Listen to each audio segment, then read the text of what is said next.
Aici iarăși un sens giratoriu destul de important. Restauradores este și stație de metrou.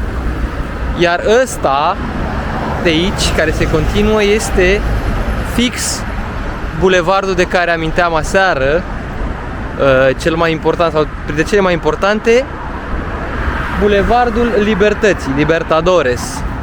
Destul de larg și foarte, foarte traficat. E trafic foarte intens. Momentan, azi e duminică, e destul de lejer, dar aseară când ne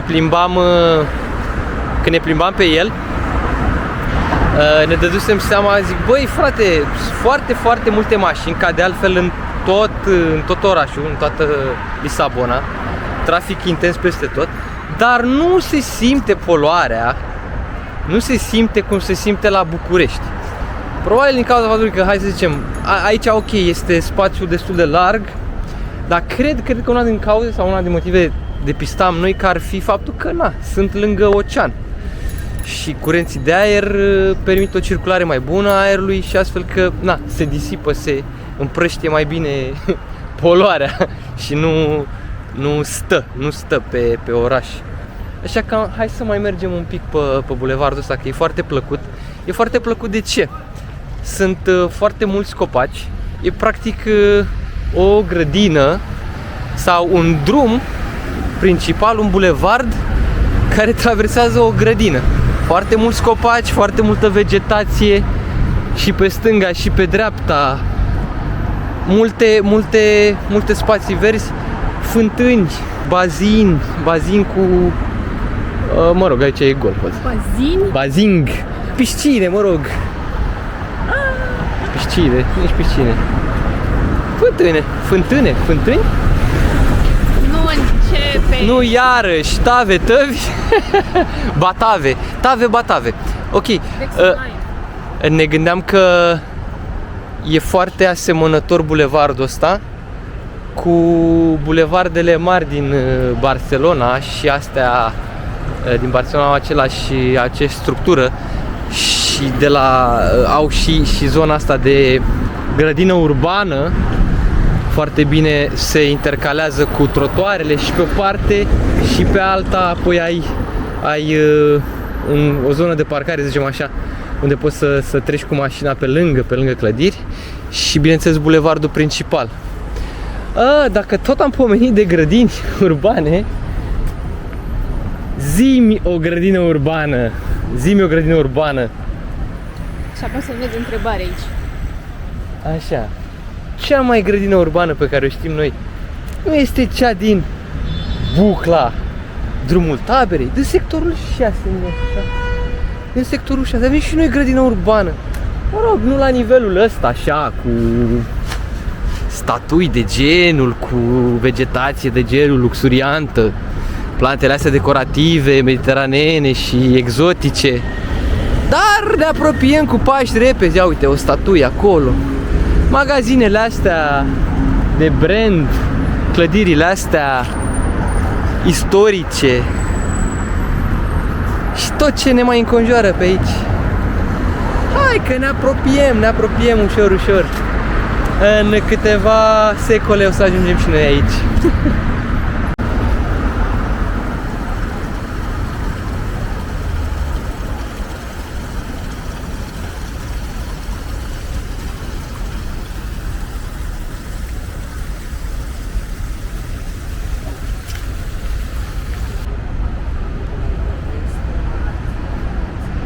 Atunci când îți merg afacerile foarte bine cu Magnetic Exchange-ul tău și treci la următorul nivel, Armani Exchange.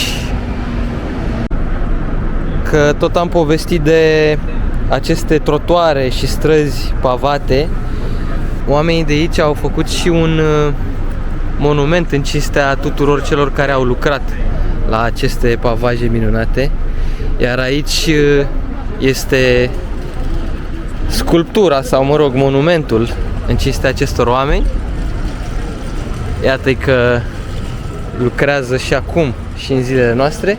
Încă mai lucrează la aceste cuburi mici de piatră. Uite, cineva i-a pus în mână chiar o parte din cuburile astea.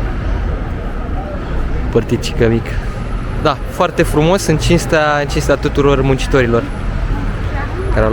care au luat parte la acest proiect. Și cum veneam noi din piața Rossio, aici unde ne este și cazarea, am ajuns lângă această clădire cu o arhitectură spectaculoasă și ne întrebam ce reprezintă. Am crezut inițial că e un shopping center ceva, mă rog, cu fațada asta minunată, dar de fapt nu. Am aflat că de fapt este chiar gara din Rossio, din piața Rossio. De aici se ajunge, pleacă trenurile către Sintra, deci de aici, dacă vreți să ajungeți rapid către toate atracțiile turistice de acolo din Sintra, de aici luați trenul cel mai rapid. Fațada în stil neomanuelian, deci stilul neogotic portughez. Asta este ce a inspirat această fațadă. E superb, e superb. Și acum o să intrăm, o să parcurgem interiorul ei, pentru că, hai să mergem, Oana. Ne ajută să urcăm, o să vedeți că sunt niște scări urlante. Ne ajută să urcăm la următorul punct ce ne interesează pe noi. Iată, ne ajuns și la una din cele 3 mercado pe care vrem să le vizităm. E Mercado da Ribeira sau Time Out, îi mai spun. Hai să intrăm să vedem ce e și cum arată, ce se întâmplă aici. Foarte multă lume astăzi în oraș, duminică, vreme bună, ne bronzăm deja.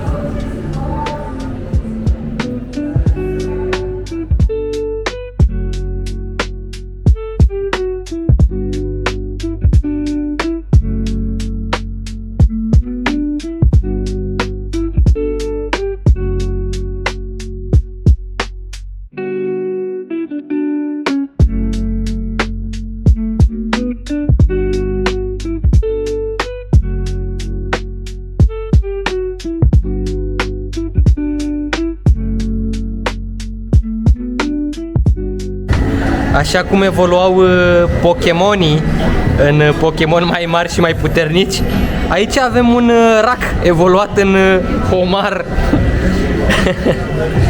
Și aici, bineînțeles, Krabby. Ce ăștia erau Pokémoni? Chiar erau Pokémoni. Deci am mâncat noi.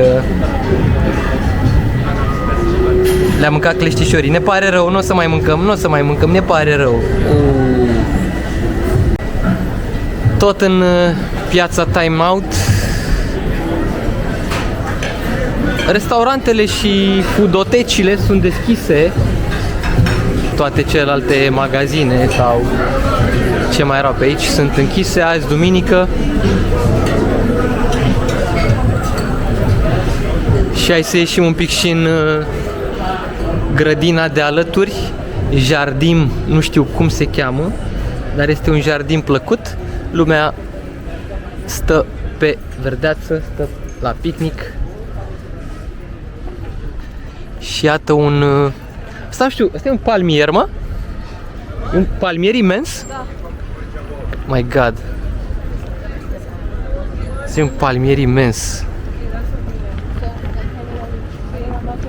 Sau nici nu știu ce e, e ceva incredibil. Cred că acolo stă cineva, dar e un culcuș pentru un om al străzii. Incredibil. Incredibil.